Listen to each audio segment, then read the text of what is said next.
In December 2020, Moldovan citizens elected a new president, a relatively fresh and young face, although not necessarily new in politics, and with the huge hope of bringing in some change. With the lowest wages in Europe, the lowest GDP per capita in Europe, Moldova will elect a new parliament on July the 11th, following the snap elections triggered by the new president.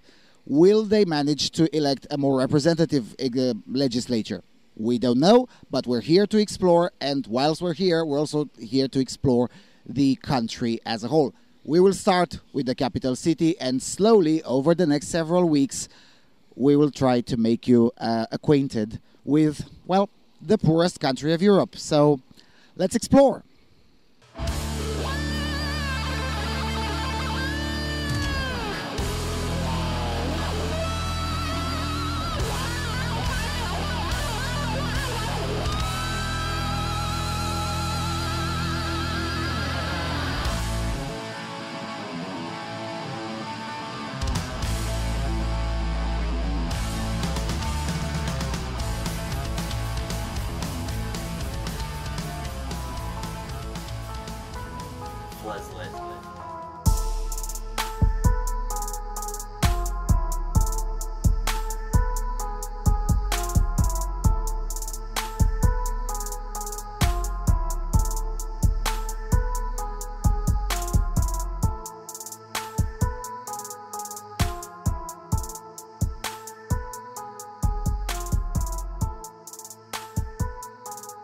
Chișinău is the part of Moldova where the validity of the stats that I mentioned in the opening segment is slightly harder to observe. Not that they're less valid, but if you don't know where to look, one could arrange the footage in such a way that Moldova looks far richer than it actually is.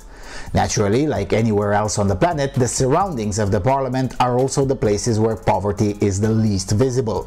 And by extension, this also stays true for the part of the city or the sector in which it is located.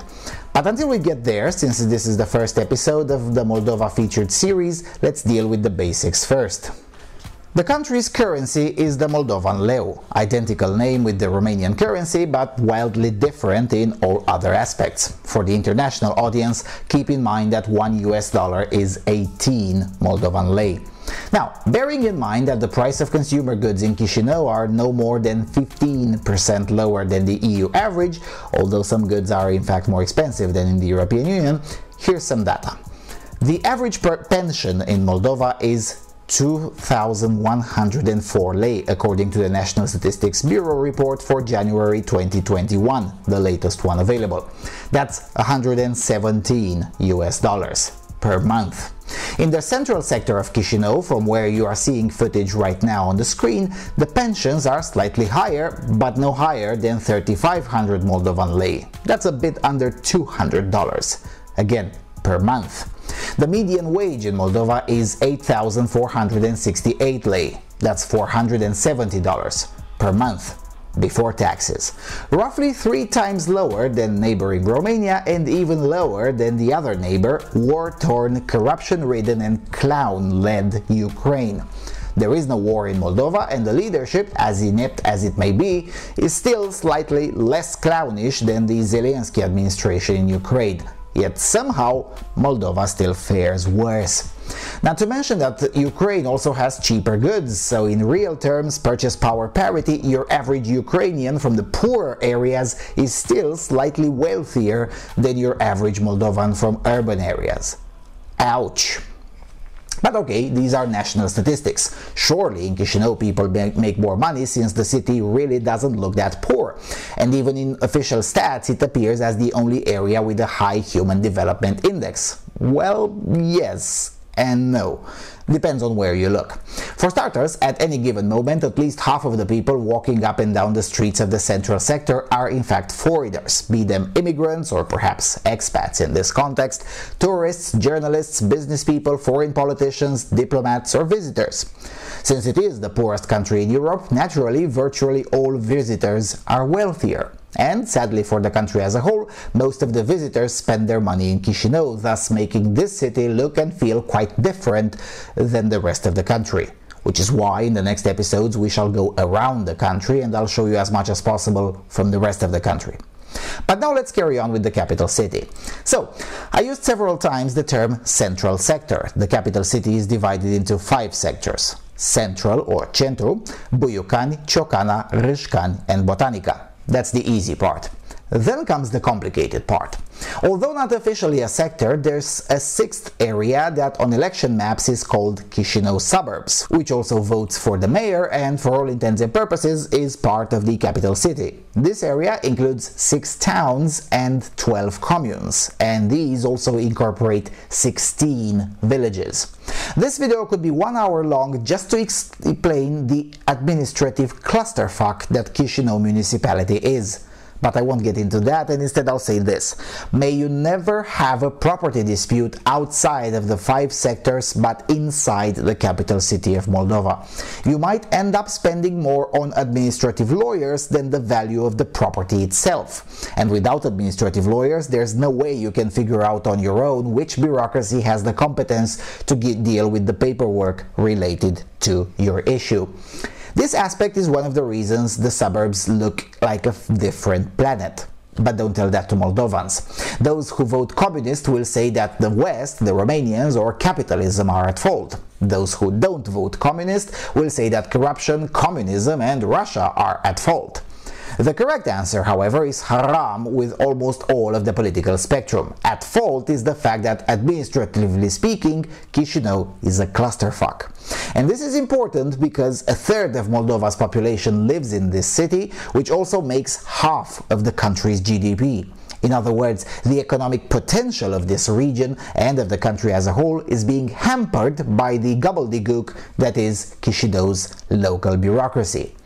Just like in other capital cities in Eastern Europe, on top of the local bureaucracy, the national government also has way too much of a say in how things are run in the capital city, which also leads to various small-scale disasters. And multiple small-scale disasters lead to these kinds of situations. This is, or better said, was, the exhibition hall next to the Dendrological Gardens. Located right between the State Pharmacy and Medical School and the National Youth Center. 2 very nice, recently rehabilitated buildings, and between them stands this. And behind it is a former observatory. The Dendrological Gardens are a tourist attraction in and of themselves, but somehow this ruin gets ignored. Now, I have to admit that the existence of these buildings in this state, as ugly as they may be, also presented the opportunity to tape these glorious images. You won't get a better panorama of Chișinău for free or without knowing someone in any of the other buildings. And it took quite a bit of work too. I mean, here's my colleague climbing up the grid for these images. Yes, that's how seriously we take opportunities for a good shot. Anyway, I'm not a fan of so-called urban art. In fact, I share Dennis Prager's opinion about the ubiquity of graffiti all over Europe is a strong sign of decline. However, at least in Chișinău, you only find it on these kinds of buildings. And you have to admit, some of these are quite good. Unfortunately, there are plenty of abandoned buildings in this city and a lot of them in the central sector. I've visited over 100 capital cities in my life so far. Only Sarajevo 20 years ago had a similar number of desolated buildings. But Sarajevo had just gone through a war. Again, there is and was no war in Chișinău recently. Now, admittedly, it's not all terrible. Throughout the central sector, it's also full of various construction work sites and renovating work is happening. It's just that there's so much to do that at this pace, downtown Chișinău will remain an area of contrasts for many years to come. But that's not necessarily a bad thing. The contrasts are everywhere, though. Take, for instance, this piece of footage of me in 2016. I lost the audio of this video, which is why I never published it. Take a close look at the pavement. And here's the park next to the Triumphal Arch, also in 2016. Now here's the same places in 2021. As you can see, the pavement has been fixed and the park is much nicer today. But here's the underground passage less than a kilometer away.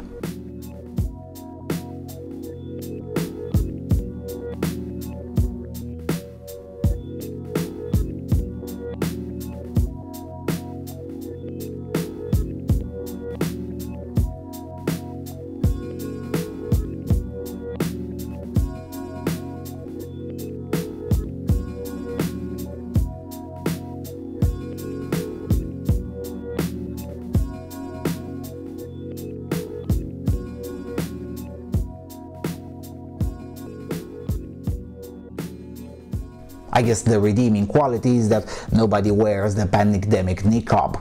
But other than that, crossing the boulevard continues to be a spooky experience. And this one, in fact, is quite nice. Here's another one.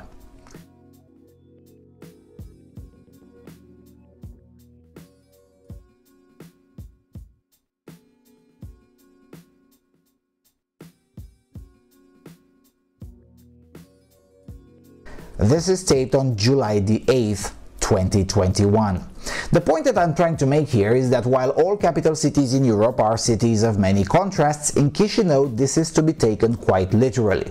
You should get used to this if you intend to visit Moldova, because the people also reflect this. The people of Moldova are also quite polarized and full of contrasts in ways much more extreme than their neighbors. In many ways, the current situation reminds me of Serbia in the year 2000. The body politic surely does resemble Serbia. Okay, that was a bit mean. Still, speaking of things being taken literally, this is true about how people speak too. Metaphors are specifically flagged in common parlance. If no such flag has been indicated, you should assume that your interlocutor means things literally. It's harder to explain this linguistically in English, but let me try an example. If you proposed a meeting within half a clock, almost everywhere on the planet that is understood as half an hour. Well, not in Moldova. In Moldova it's understood literally as half of a clock, which is 6 hours. By the way, make sure you double check and triple check any meeting and precise hour. Punctuality is not widely spread and time is very relative here. I'll be getting there soon, with soon said as the purely Moldovan word amush can mean anything between 1 hour and 5 hours. As a rule, err on the longer interval and be prepared to wait. You may think I'm being quite mean with this, but I've done business in this country for 10 years. Yes, over the last few years, openness to punctuality and precise language when it comes to time has increased, but it's still nowhere near where it should be.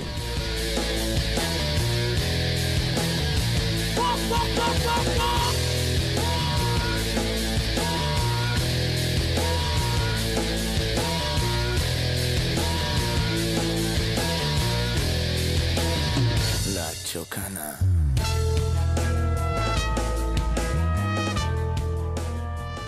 6 days before the election, for instance, we were supposed to meet several party officials at 11 a.m. sharp at the headquarters of what is now the ruling party, PAS. Well, we were there at 10:45. By 11:45 we decided to go grab some coffee because nobody was showing up. By 12:30 we thought that maybe something had come up, or simply they decided that the meeting with us wasn't that important in the end. At 1 p.m. we finally get a call asking where are we, because they're finally there. So only 2 hours delay. Still much better than in 2016 when I endured 7 hours. Every time I talk about the lack of punctuality in Moldova, I do get some pushback, as if it's not some consequential thing, but it is. Lack of punctuality can, and indeed does, explain a lot of the underdevelopment one can easily notice throughout the capital city and throughout the country as a whole. Lots of investment projects fall through the cracks and never get implemented due to lack of punctuality. The investors that do get over that are then stuck with the bureaucracy. One such example would be the Romanian retail giant Dedeman, which, after 3 years of being stuck in bureaucratic loops, decided to withdraw from the investment projects that they initiated. Over the last 4 years, since they announced their withdrawal, multiple positive announcements were made that they will be back because things will be better. Well, we can confirm that as of September 2021, that hasn't happened yet. The reason I use this example is because Dedeman rose to prominence during a time of similar economic troubles and corruption in Romania. So the company has a lot of experience in dealing with corrupt officials. So if the corruption in Chișinău was too much even for them, that doesn't bode well for the well-being of the capital city and the country as a whole. And you can see this fairly easy. Just hop in a trolley bus for 10 or 15 minutes in any direction outside the central sector, and it becomes very clear that what I'm saying is confirmed by reality. Beyond statistics and politics, there's real people whose standard of living is quite far from what you'd expect in a capital city in Europe. Now, admittedly, one can also say that in a bigger city you'll have such situations because nobody can fix everything in one fell swoop. The problem is that the pace of rehabilitation in Chișinău is so slow that progress is hardly visible even in longer time frames.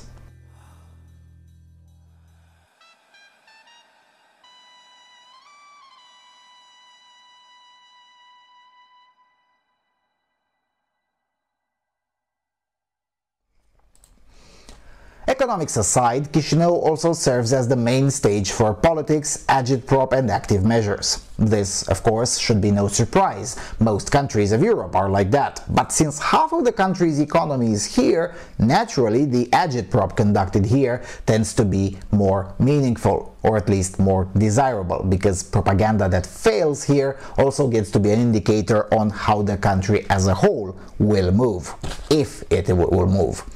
Take, for instance, this fella. Я председатель партии регионов Республики Молдова. Сейчас мы находимся в электоральном периоде. Встречаемся с гражданами Республики Молдова. На одной из встреч с железнодорожниками Молдовы граждане рассказали о той тяжелой ситуации, в которую они попали. Очень много граждан, которые находятся на грани нищеты, нечем кормить детей, из-за того, что руководство железной дороги не выплачивает заработную плату на протяжении 6 месяцев. И эти встречи у нас происходили по всей территории Республики Молдова, и на каждой встрече были представители железной дороги. Собрались инициативная группа и обратилась в мой адрес с вопросом оказания помощи в решении данного вопроса. И говорят: Александр, очень много приезжают всех кандидатов, обещают разные, дают разные обещания, что пройдем в парламент, мы все сделаем. Мы приняли решение партии регионов в том, что необходимо решать вопрос здесь и сейчас, и в этом наша особенность. Поэтому был организован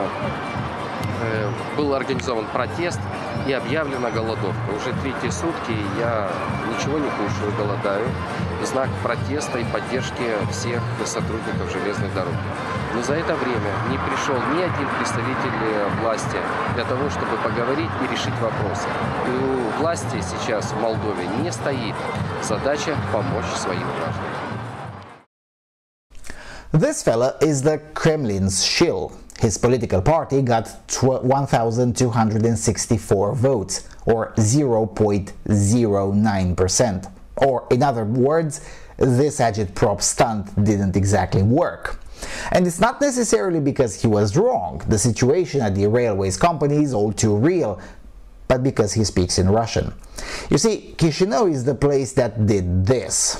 Cei care vor două limbi de stat vor de fapt două state într-un stat. La urma urmei,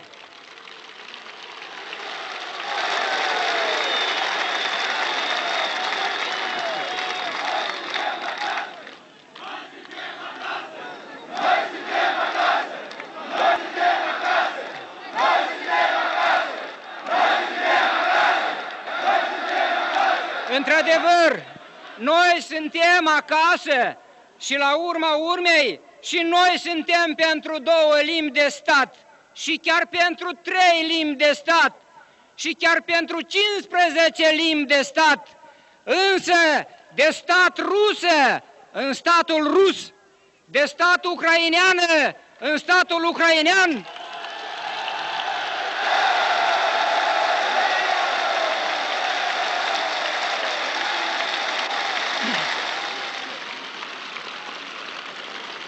De stat bulgară în statul bulgar și de stat turcească în statul turcesc.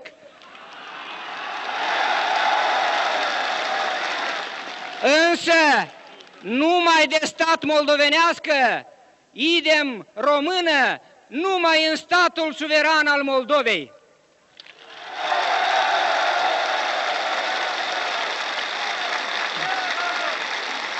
Aceasta ne-i vrerea și acesta ne-i păsul, limbă suverană în stat suveran.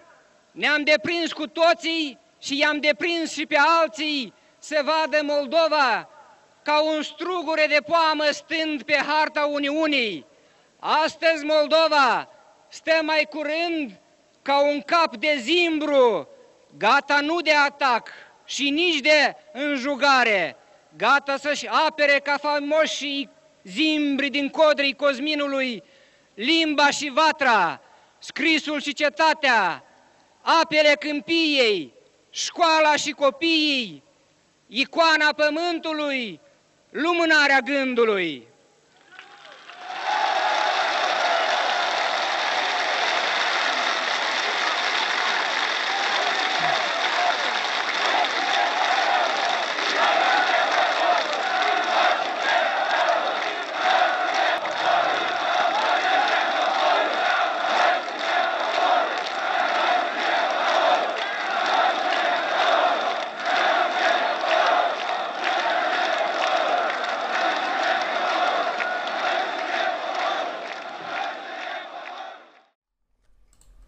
So in the city where people told the USSR to fuck off while the city and the country were still part of the USSR, it is quite difficult to gather any momentum strictly on a pro-Russian language platform. And I insist on the language because pro-Russian politics is a different issue. And while we're at that, here's the Communists' March.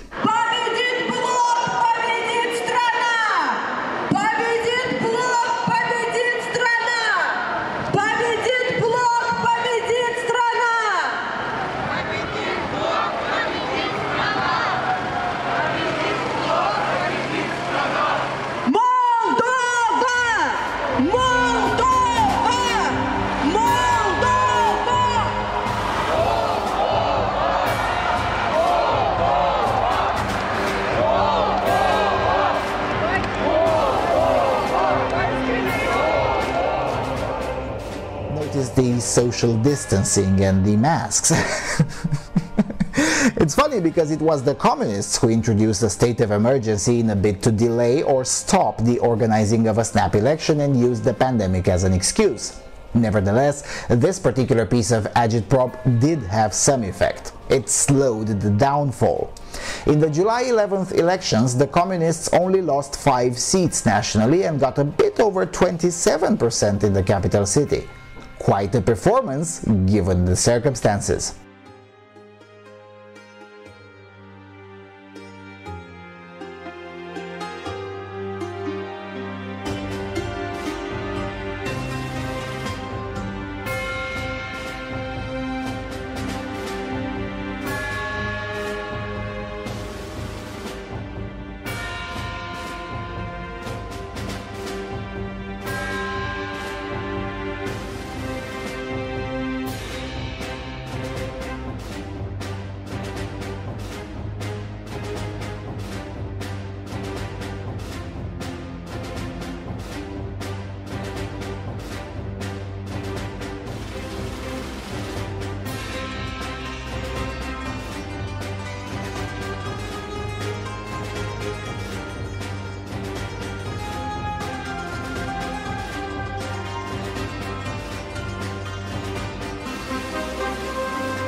But beyond the politics, economics and the development of the city, or lack thereof in certain quarters, Chișinău does have something you don't find in too many places.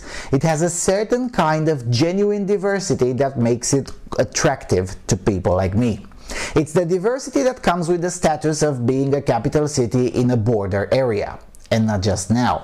Chișinău in particular, and the territory that is today Republic of Moldova in general, has been a border area between empires. Whether it was under Ottomans, Russians, Romanians, the Russians again, and now a disputed area, this place assimilated quite a lot from everyone that ruled here. Not always pleasant aspects, mind you, but that just comes with the territory, so to speak.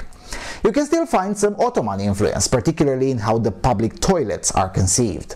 You can definitely find a lot of Russian influence, not only through the fact that Russian is still spoken in Chișinău, but also in the way non-Russians use the Romanian language. And yes, it's the Romanian language, please spare me the marginal nonsense that such thing as the Moldovan language exists. Then of course there's plenty of Soviet influence in architecture and the general vibe of the city, and between all of these you can spot the occasional German and Jewish influence, the two minorities that used to be quite visible in Moldova until Stalin came around. And this diversity is not only seen in architecture, but in the people as well. And I don't mean that in an ethno-racial sense, although it's visible in that sense too, but in attitudes and behaviors. Sure, that sometimes can be nasty, since diversity always comes with friction, but even the friction is much lower than in other places, in part because Chișinău's diversity came over long periods of time, albeit not always peaceful. This is why I say that Moldova is a mini European Union, because the capital city does have elements from almost all of the regions of the EU, including in its behaviors. But what you don't find too often in EU capitals, and it's quite available in Chișinău, it's the connection with the rural areas. Highly traditional motifs, easy access to produce straight from the field that's no longer available in Evrosayuz, and that's not by accident. The European Union's rules have made most of this impossible. The big markets in the cities where farmers directly sell their products are a thing of the past in the western half of the EU and are slowly fading away in the eastern half of the EU as well. Most of these will also be gone from Chișinău too. Not now, not next year, but by 2040 for sure, because that's what people want. The July 11th elections produced a majority formed by a German-sponsored pro-EU Global Homo political party. To make things worse, only 3 political parties made it into the legislative, the other 2 being the Communists and a small localist party led by a pro-Russian oligarch. We will talk a lot about that party when we get to the city it spawns from. There's a lot to talk about it for sure. The EU-friendly governance wants to speed up reform. That's a word everyone's been hearing since independence. But whilst undoubtedly some of the pursued reforms are badly needed, such as the restructuring of the bureaucracy and of the judicial system, others are far from good. Just before the elections, the farmers protested with their tractors in the capital city over some subsidies that the government promised and then failed to deliver. Little do they know that the Common Agricultural Policy, which is the EU's version of agricultural socialism, will come with much bigger challenges than anything any administration over the last 2 decades has presented to the farmers. This place, the Great National Assembly Square, usually the spot for protests, will be full for many years to come, and not just with farmers. I don't know whether the result of the snap elections was good or not, and nobody can know for the time being. It sure was better than to vote for the Communists, but that's just one aspect. The winner, the Action and Solidarity Party, did not address some of the issues that divide the society. In fact, the winner purposefully avoided the issues that people care about, or even worse, purposefully obfuscated them. For instance, take this fella. Maia Sandu va împlini unirea și atât. Now that's an outright lie. The winner is ostensibly against that, just like the Communists, and regards the language issue with contempt and disdain. If anything, both the Communists and the Action and Solidarity Party ran as far away as they could from the geopolitical question. Much to everyone's surprise, not even the commies went hard with the pro-Russian message, which traditionally they used to do. Maybe that is the winning ticket, politically speaking. Avoid geopolitics and controversy and focus on petty materialism. At least on the short run, this may work, but on the longer run, while you may not be interested in geopolitics, geopolitics will be interested in you. Especially here in Chișinău and in Moldova overall, as I will show in the next episodes, where capital G geopolitics is visible almost everywhere.